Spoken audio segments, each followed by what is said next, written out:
នាងដើរចាប់ក្តាមនាងើយចាប់បានក្តាមមួយក្តាមទៀតនាងស្រែកអួយអួយនាងអើយនាងហៅបងជួយនាងអើយកុំអួយចាំបងជួយក្តាមមួយបងជួយតោះចាំបងជួយតោះក្តាមអូនណាអូ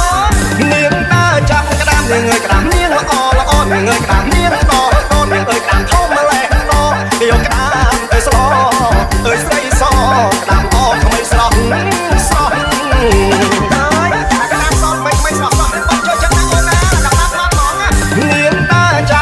នាងច្បាស់ហើយបងពីអីយ៉ាជាបងអ្វីបងធំបងប៉ុនតដៃបងអីទៅស្អីអូម្ចាស់ថ្លៃការពុតបងទី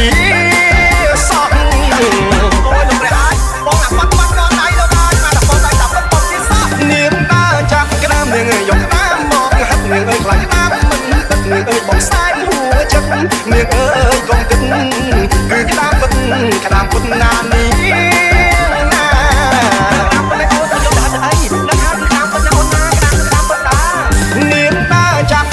ចង់ទៅយោទឹកបងមិនអត់ទិញបងនាងអើយបាត់ទៅយោបងស្រីស្រងនួលល្អនួលស្រាយបងស្គាល់ហើយណាជី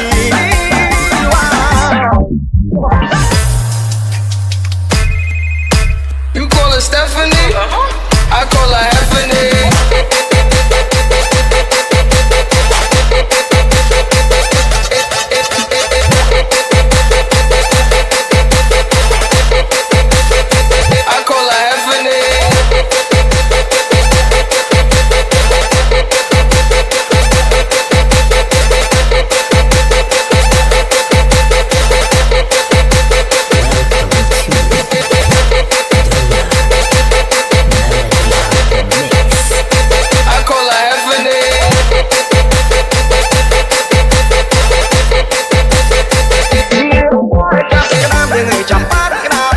ទៀតនាងស្រែកអួយអួយនាងអើយនាងហៅបងជួយនាងអើយកុំអួយចាំបងជួយក្តាមមួយបងជួយ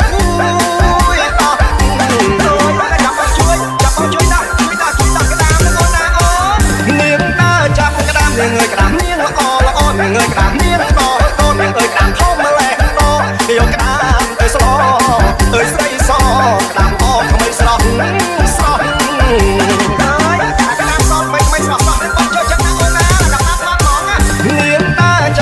នាងច្បាស់ហើយបងពីអីយ៉ាជាបងអ្វីបងធំប៉ុនប៉ុនតដៃបងអីទៅស្អីអូម្ចាស់ថ្លៃការពុតបងទីសោះអូយលោកព្រះអើយបងអាប៉ាត់ដល់ដៃដល់ដៃមកដល់បងដៃដល់បងទីសោះនាងដើរចាប់ក្តាមនាងយកក្តាមមកហាត់នាងអើយខ្លាចក្តាមមិនទឹកនាងអើយបងសែនហួរចិត្តនាងអើយកុំគិតគឺក្តាមពុតណានេះ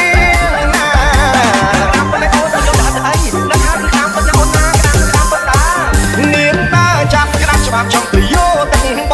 ងមិនអត់ទិញបងនាងអើយបាត់ទៅយោបងស្រីស្រងនួលល្អនួលស្រាយបងស្គាល់ហើយណាជី